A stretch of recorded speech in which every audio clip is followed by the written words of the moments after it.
What's up, guys, and welcome to my ranking of the Halloween franchise. With the release of Halloween Kills this weekend, we now have 12 Halloween films to rank. And I have a little bit of a special place in my heart for ranking these movies because it was the first ranking that I ever did as far as a movie franchise, and it was one of the videos that really pushed me into doing a lot more horror content into my channel and kind of, in a way, shaped the future of this channel. So it's the original one that I did when I was exhausted after the birth of my daughter. Is still my highest viewed video on this channel. So this will be the third time that I'm ranking this franchise, and I'm excited to do it. So like I said, 12 movies, most of which I do like, but there are some stinkers in this franchise. And I need to say, because I know you Halloween fans can get a little emotional sometimes when it comes to people's opinions. This is just my personal preference. This is not me declaring this as fact, declaring it that mine is better than yours. None of that. This is just my personal preference of these 12 films. I hope and I appreciate that you guys don't have the same list as me, and that's part of the fun, having that conversation down below in the comments section and talking about the difference of our opinion on these 12 movies. That's what the beauty of film fan is the subjectivity of film. So with that being said, guys, be sure to hit that subscribe button if you are a fan of the Halloween franchise, because I just got done doing my Halloween Kills review. Of course, I've got a spoiler review coming out tomorrow where I'm going to get into all the nitty-gritty details about what I really liked and what I really did not like about that film. I just reviewed the Myers masks, all 20 of them, and there's probably a lot more that are shown instances in that franchise that I didn't get to, but that's a really fun video. And I'm also going to be ranking all of the Michael Myers actors here in a day or so too.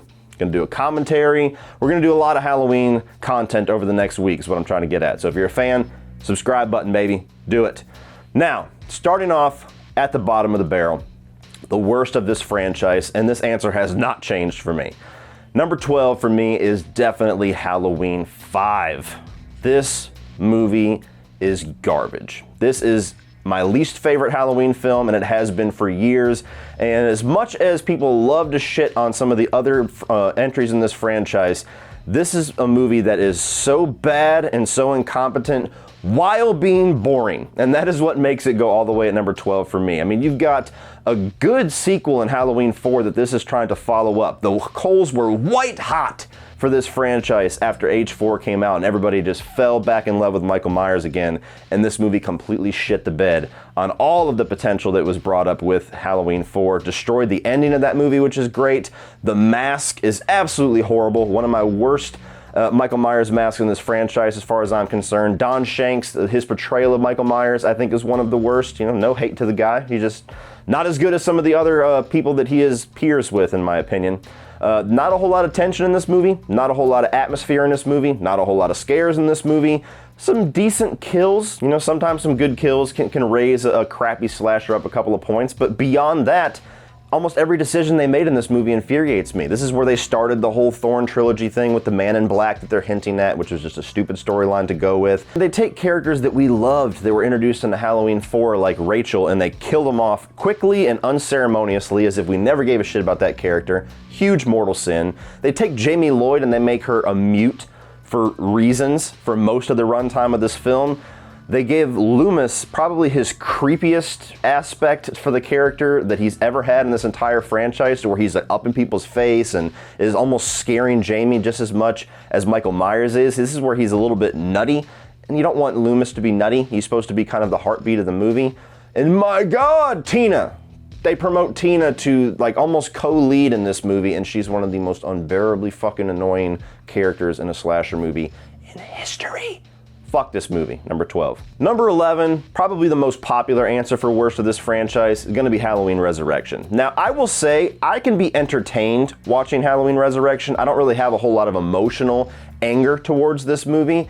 I think that it is a decent, watchable, 2000s style slasher movie, but the Halloween elements, Michael Myers included, really do feel like it's tacked on to a script that was meant to be something else, which is pretty common in the 2000s. I mean, look at half of the Hellraiser franchise.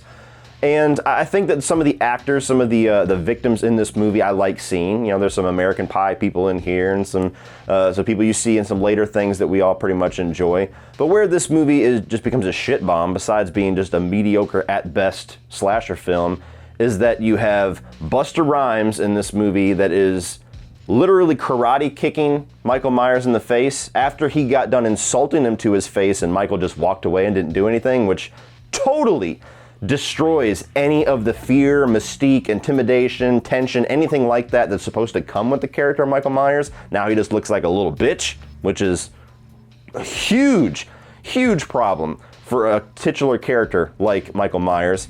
But also, you have the death of Laurie in the beginning of this movie, which I know there's a story that's out now that Jamie Lee Curtis has shared, which gives a lot of understandable reason why she had that happen at the beginning of Resurrection after they kind of fucked her with what was supposed to be H2O. But as a film fan, as a fan of the Halloween franchise, and as a fan of H2O, you'll see that higher, this destroys the ending of H2O, which to me is one of the best endings in the entire franchise. So this movie's unforgivable for those reasons, and it is not a good Halloween movie at all. Number 11. Number 10 for me is going to be Rob Zombie's Halloween, the first one. Now, this is a movie that I saw in theaters that I was very, very excited about before it came out. And it's a movie that I saw in theaters and hated it, bought it, rewatched it, grew a little bit of a love for certain aspects of it, and then started to fall out of love with it again. So it's a movie that's been weird for me. I've had a strange relationship with this movie. On one hand, I like the tone and I like the style. I think Rob Zombie is a very good stylistic director, and I would like to see him do a movie where he does not do the writing so that that can actually be on display and not be distracted by a lot of the writing that I think is a big weak point in his movies, namely this one. I like the Michael Myers portrayal in this. He's not exactly my favorite Michael. He's not exactly what the original intention of the character was, but for the tone and for the direction that Rob Zombie's movie is going for, Tyler Mane's pretty badass. There's some good kills here. There's a lot of good, almost like cameos of horror alumni in this movie, and I always like seeing that. Rob Zombie's good about always getting these actors together for his movies. They seem to love him. And it's a movie that you could shut your brain off and have some fun with, especially in the third act when it's basically a heightened, ramped up, quickened version of the John Carpenter original film. All of my problems with this movie, for the most part, are in the first two acts, namely the first one. The dialogue is abysmal in this. It's absolutely atrocious. I think that the entire origin story of Myers as a kid does nothing but destroy some of the mystique of the character and doesn't really add anything to him whatsoever. The middle chapter that takes place in the asylum is a gigantic missed opportunity because we barely get any interaction or any good scenes with Michael and Loomis. You get like one talking about the spectrum of colors, whatever the fuck that was about. There was a big missed opportunity for that middle chapter. So essentially this movie aggravates the piss out of me until it's like the last 30 or 40 minutes, which means it's not a very good movie for me, but it's tolerable. It's a movie that I can enjoy if I'm in the right mood for it, but it is far from my go-to. Now, from here on out are all movies in this franchise that I would say I am a fan of, that I do like. Now, there's some towards the top that I absolutely love. These ones that I'm about to mention do have quite a bit of problems, but I can throw on any of the movies from here on out and have a good time with it. Number 9 for me is gonna be Halloween 6, Curse of Michael Myers. Now, this is one of, if not the most frustrating movie on this list, because there's so many things that they get so right in this movie. Myers, both the portrayal and the look, being the mask and the way that they shoot him and light him, I think is among the best of the franchise. He's a little bit more of a brutal Myers. He's kind of like the prototype for what Rob Zombie's Myers ended up being to a certain extent. I love George P. Wilbur's performance in this. I think it's great, and the Halloween 6 mask is one of my favorites. The tone and the atmosphere of this movie is amongst the best of the franchise. It just has that cool, creepy, autumn feel to it. There's a lot of kind of frantic editing to it that kind of reinforces the style of the movie. Really enjoy that. I think that there's even some kills in this movie that is some of the best of the franchise. There's a lot of brutality here in both cuts. But speaking of both cuts, it's a movie that no matter what cut you watch is very incomplete, frustrating, and feels like it's an incoherent mess. They didn't know what the hell this movie was supposed to be. They're going in this Thorn trilogy direction where Michael is revealed to be under some kind of a druid curse that makes a child kill their family, which is just kind of a stupid explanation for what we've been seeing for the past 5 films, destroys a lot of the mystique of the character. Even the producer's cut giving a little bit more time to the Man in Black and all of that, it never really comes together in any way, shape, or form that's satisfying. I think that Tommy Doyle, which is portrayed by Paul Rudd here, is by far the worst performance I've ever seen Paul Rudd give, and I love that guy, so I hate saying it, but he's not very good here.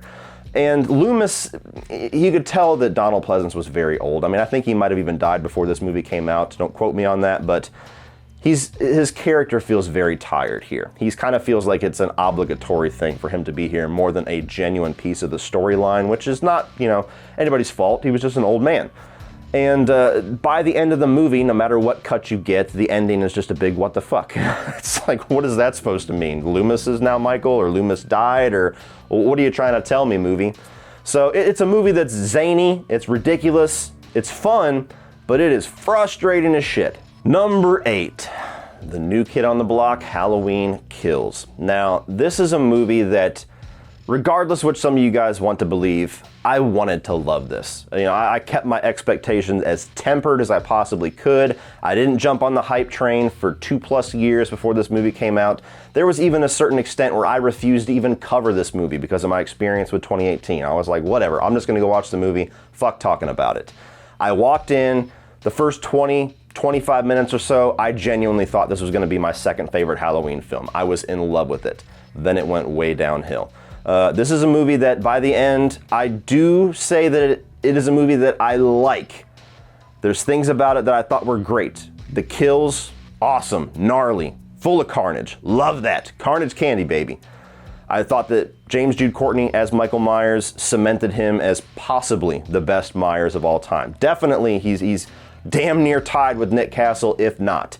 I thought that Jamie Lee Curtis was really good in this movie, despite not really liking the way that they utilized her character. What they asked of her as an actress, she's very good. I think that some of the aspects of this movie regarding the town rising up and Haddonfield actually being a character in the movie finally was a genius concept. Unfortunately, a lot of the execution of that concept to me was messy at best and cringeworthy at its worst. You have a lot of Haddonfield town members that become like kind of the leads of the movie, and a lot of important characters that I'm very interested in and invested in kind of get sidelined for most of the film. And none of them, including Anthony Michael Hall's Tommy Doyle, really feel like they amount to much by the end of this film. I mean, there's characters that get a little bit of screen time, and not even like a genuinely impactful screen time to where there's like an interaction with each other or an interaction with Laurie or something to make it feel like this 40-year, call it curse, that the Michael Myers murders have had on this town really have much of an impact. The movie just does a lot of telling instead of showing it to us and making it feel it. There's so many times where they're like, it's been 40 years, Michael, evil dies tonight, we're tired of this. And it's like, well, make me feel that, because you only killed 3 people. It's a little bit far-fetched that you're this upset about it 40 years later. A lot of the dialogue in the movie had me shaking my head. I mean, to the point where it felt like lines that were written to be like in a trailer, like these big one-liner moments to put into a clip, and they don't really feel natural. They don't feel like actual human beings interacting. They feel like movie characters, which takes you out of it. And unfortunately, one of the biggest issues that I had with this, I love the carnage, I love the focus on the kills, I love setting Michael loose and him just, running rampant on Haddonfield, slaying bitches left and right, but the approach that they took takes away a lot of the tension, takes away a lot of the atmosphere, takes away a lot of that, the supernatural kind of element that is very important to what I want in Michael Myers. And so it didn't feel like a fair trade to me. I love kills, but not at the expense of story and atmosphere and genuine tension, which I want in a Halloween film. So I had a lot of thoughts in this movie. Again, like I said, I'm going to do a spoiler-filled review and talk even more on it, but extreme mixed bag for me that I don't know if it's going to be fixed by the time I watch Halloween Ends. It's a movie that is a middle chapter in a trilogy. Sometimes getting the whole picture together will make that middle chapter seem like a little bit more of a coherent part of the story. But the problems that I have are more integral to the script writing and not necessarily story issues or things that are left hanging that I don't have answers for. So I don't know. I don't see this movie moving up in the future, unfortunately. Number 7 is going to be Halloween 4, The Return of Michael Myers. Now, some of you will notice this dropped a couple of places since my last ranking, and it's not because I've fallen out of love with this movie or anything, it's because other movies I've grown to appreciate more. This is a movie that I did not like at all the first couple of times, probably first 3 times that I saw it. This was hailed as one of the fan favorites. I was late to the party with the Halloween franchise as far as most of these sequels. I was somebody that really only grew up with the original 2 and H2O. That was kind of my timeline. Once I started diving into these Thorn movies, this was the one everybody loved. I watched it and I went, okay, why? Why do you love this? After watching it a few more times, I started to appreciate things about it. I started to appreciate how this kind of goes for the same kind of tone and atmosphere as the 1978 movie. Doesn't quite get there, but it does do a good attempt at it. The fact that they kind of templated off of that movie too makes it a good, enjoyable, kind of stock Halloween film for what it is. I think that the performance of George P. Wilbur is really good. Despise the mask, but love the performance. A lot of really good kills in this movie as well. You know, they up the gore a little bit, just like with Halloween 2. I like a lot of the characters here. Like I already named, Rachel, Jamie, they're all great. I mean, Rachel's one of the best final girls in this franchise for sure. Maybe the best after Jamie Lee Curtis. And I like the whole way that Michael systematically takes down this town, to where he takes out the power, and then he takes out the police force, and then he goes after Jamie. That's the first time that we've ever seen Michael Myers have like a systematic plan, and it was cool, it was interesting. The whole town sieging on him at the end, you know, it's something that Halloween Kills very much took one act of a movie and made an entire movie out of it. That's enjoyable, and one of the best endings in the franchise. So I like this movie quite a bit. Number 6, surprise, surprise, Halloween 2018 moved up a spot. This is a movie that I had a very frustrating experience with, very similar to Kills, but for slightly different reasons. Had a lot of excitement. I was on the hype train like crazy for this movie. I thought it was gonna be the greatest slasher movie of the year for sure, maybe of the decade. I had sky-high expectations, walked out very disappointed. I've watched it a number of times since 2018, and I will tell you, watching Kills makes this movie a little bit better for me, because some of my story issues do get alleviated in Kills, because there's a lot of characters, there's a lot of plot, and certain elements that are left dangling or felt unnecessary or felt like they were just randomly thrown in that do have a secondary part in Halloween Kills that makes a full arc across 2 movies. So like the boyfriend, the granddaughter's boyfriend, Allison's boyfriend. I've always really dug the tone of this movie and the approach that they took, making it a serious Halloween movie again that's genuinely trying to be tension-filled, genuinely trying to be disturbing, especially with a lot of the kills. The kills are great here, both the on-screen and the off-screen ones. Like I said with Kills, the performance by James Jude Courtney is fucking awesome. I thought that his version of Myers is just what I want out of Myers. You know, the way that they shoot him, the way that they use him as a character could be a little more ghost-like for my taste, but for what we get for a modern Halloween film, I think he's fucking awesome. I thought that Jamie Lee Curtis is really good in this one too. Didn't quite like the approach to her broken character as much as I did in H2O. It felt like it was stretched a little bit in this one, where I believed it much more in H2O, but I do like her performance. I enjoy Andi Matichak as the granddaughter. She was the character that I was looking forward to seeing more of in Kills, probably the most. Outside of that, I thought that the script mainly was very messy in this movie. A lot of the dialogue, especially the humor, bugged the living fuck out of me. I mean, it was just humor that was misplaced in scenes where we're supposed to be tense and on the edge of our seat. They're trying to cut it with a joke at the wrong time, and none of the jokes landed for me. I mean, you've got the kid talking about being fed guacamole in sexy ways. You got the dad talking about peanut butter on my penis and all that. And it's like, dude, this is not a fucking Animal House movie. This is Halloween. What are you doing? So that still doesn't work for me. I think that there is a very unnecessary element with Dr. Sartain. I understand what they're trying to do there by forcing Michael and Laurie together without that brother-sister element, but there's a million other ways you could have done that could have been a lot less random and a lot less jarring than what they ended up doing. I mean, Sartain, and then immediately followed with the ending that, without Kills, was completely blue balls ending for me, was a movie that I left just completely cold. I mean, him killing Hawkins and setting Michael free and putting the mask on and, you know, make room for my patient and all that weird shit, it was like a fucking cartoon. I did not enjoy the ending of this when this was a solitary movie before we knew we were going to get sequels. To me, it felt unsatisfying. It felt anticlimactic, and it felt a little far-fetched that all 3 Strodes make it out of this in a situation where Judy Greer's performance merited that character getting killed. I'll just say that. But like I said, over time, I've enjoyed it a little bit more. With Kills, it certainly fixes some of my story issues. I still think that it is a flawed Halloween sequel that is enjoyable, but nowhere near deserving of the clout that it has gotten. Number 5 is the original Halloween 2, and this moved up a couple of spots. I started watching the franchise again, and something dawned on me. As much as I adored that original film, and none of the sequels quite get to that level for me, for some reason Halloween 2 always feels like its natural counterpart. And it always feels like when I watch 78, I have to follow it up with Halloween 2. Now, there's elements to Halloween 2 that certainly drop the ball from the approach of the first film. It's much more paint-by-numbers slasher. You could tell it's a lot more Friday the 13th inspired versus being something very unique and timeless like the 78 movie. The characters and the story is pretty bare bones. It's just kind of there, Michael going through the hospital and picking people apart.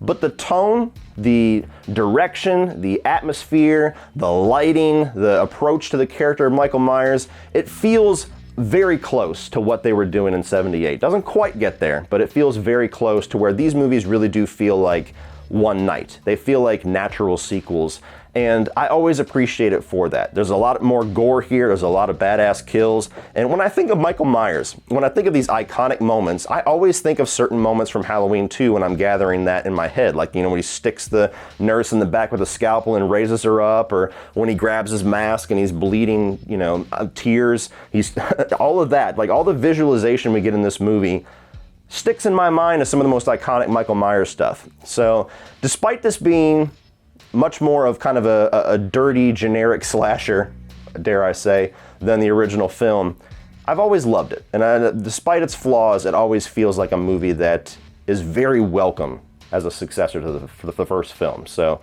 it's raised up a little bit for me. Number 4, the one that always gets me in trouble, Rob Zombie's Halloween 2. I acknowledge you guys hate this movie. Everybody watching this video, with the exception of maybe 5 of you, hate this movie. I get it. Again, going back to what I said on the subjectivity of film, this is a movie that I feel like I get, and a lot of people just don't appreciate it, and that's totally fair. I understand. Rob Zombie took a lot of liberties with this. He took a lot of risks, he made a lot of bold, ballsy decisions, and naturally when you do that, when you take a lot of risks, when you throw a bunch of Hail Marys, the subverting of your audience and your fan base's expectations can backfire on you. And for 99.9% of people, they backfired for Rob Zombie on this movie. But I am part of that very, very small amount of people on an island that understood, I think, what he was going for here. I love the brutality of this movie. I like the direction quite a bit. Like I said, as a director, I think he's pretty awesome. As a writer, he's got some work to do. I like what they do with Laurie Strode here. This is the only movie where you get Laurie Strode's realization that she is the sibling of Michael Myers and actually get to see her reaction and get to kind of, experience how that affects her mentally and emotionally. We didn't get that in Halloween 2. She never hears it. We didn't get it in H2O. There was a time jump. She's just known. This is the only movie that we get it. And I thought the way that they did it with this novel by Loomis was pretty damn brilliant as a story direction. Speaking to Loomis, one of those Hail Marys that does not pay off for me. I think he's an absolute douchebag in this movie, and while I appreciate the changing, subverting the expectations and doing something different with the character, doesn't work. A lot of the dialogue that I hated in Rob Zombie's first movie is in this movie, but he kind of gets it out of his system pretty quick. I mean, you get those 2 paramedics, they pretty much are the most Rob Zombie dialogue that you get in this film. Beyond that, I think it's much more tolerable as a film. That whole hospital sequence at the beginning is fucking awesome. People bitch about it being a dream sequence, and I'm like, so what? It's fucking cool. The way that they build up to the finale in the theatrical cut, I appreciate, with Laurie now being as mentally fucked up as Michael. I think that kind of, for the story direction that Rob Zombie was going for with his 2 films, it feels complete to me. The director's cut, where he talks, that can go fuck itself. Both movies, the theatrical cut is better than the director's cut. So it's a movie that I understand all the hate for. I totally do, but I appreciate it. Number 3 is gonna be Halloween H2O. This was the first Halloween movie that I saw in theaters, and I have loved it ever since. I understand that a lot of people feel like it's a Scream era Halloween, and that's kind of distracting for them. I still don't really get those vibes. I mean, I understand kind of what people are talking about, but I just don't watch the movie through that lens, I guess. I think that this is a damn good conclusion to the Halloween 1, Halloween 2, and H2O, storyline. This is kind of a choose your adventure franchise. That is the adventure that I usually choose. H1, H2, H2O. Resurrection doesn't fucking exist. That is the way that I like to watch it. The broken Jamie Lee Curtis, Laurie Strode, I think is really believable here and is an interesting dynamic to bring to her character and the relationship with her son, where she's kind of a shit mother. All of that, I think, actually works better here for me than it does in Halloween 2018, despite that being a much more serious movie. I think that there's some good kills. I think that the movie moves at a really nice pace. I like the cast. I mean, you got Josh Hartnett, you got Michelle Williams, and it's a very Scream era, Faculty era cast, which I guess is what most people are talking about, but I really enjoy that about it.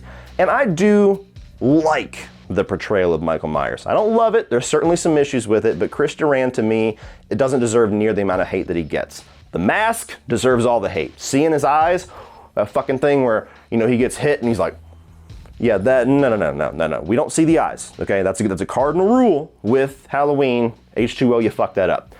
And the way this movie ends, with her chopping his fucking head off, is awesome.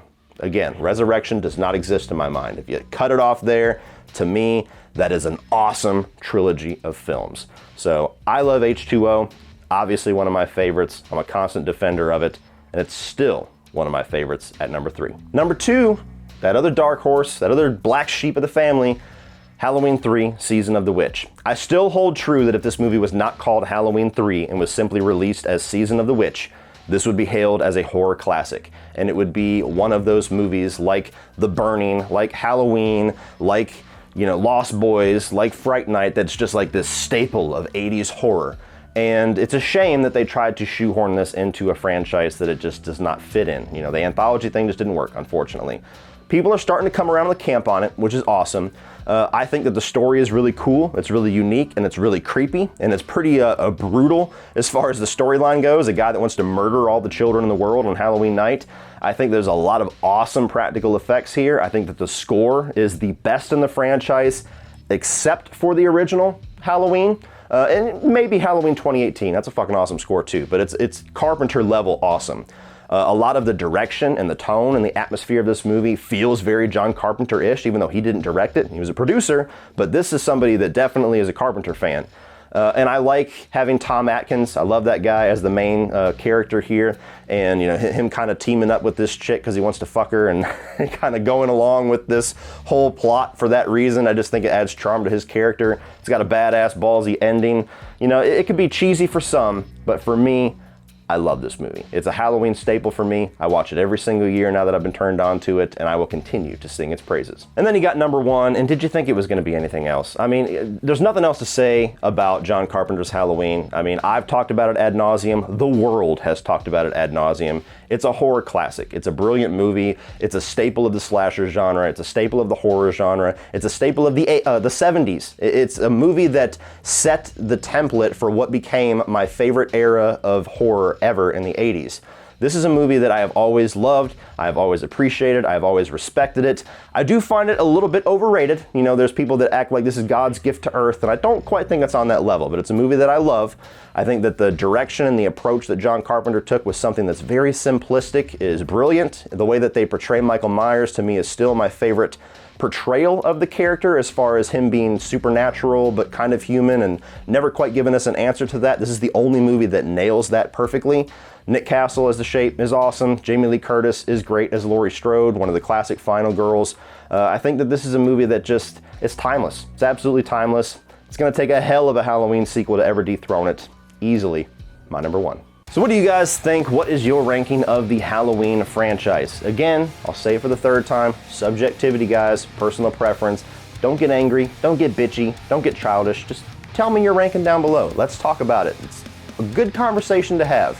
When you're yelling at me, it's not. Please like and share this video and help get some more eyes on this video as well as this channel. If you are finding me for the very first time and you enjoyed this, please hit that subscribe button. Like I said, I've got a lot of Halloween content already on this channel, and we're gonna have a lot more over the next week or so. So subscribe and follow me along the ride through the Halloween franchise. If you enjoyed this video and you want to help support this channel on a financial level, help keep the lights on around here and add to production while getting exclusive perks and exclusive content for that contribution, please check out my Patreon link down below in the video description. I give away the Blu-ray digital copy codes once in a while. I do exclusive Q&As. I do early releases of some of my videos when I'm done editing them. So there's a lot of things that I try to give back for that contribution, and I appreciate your consideration for that.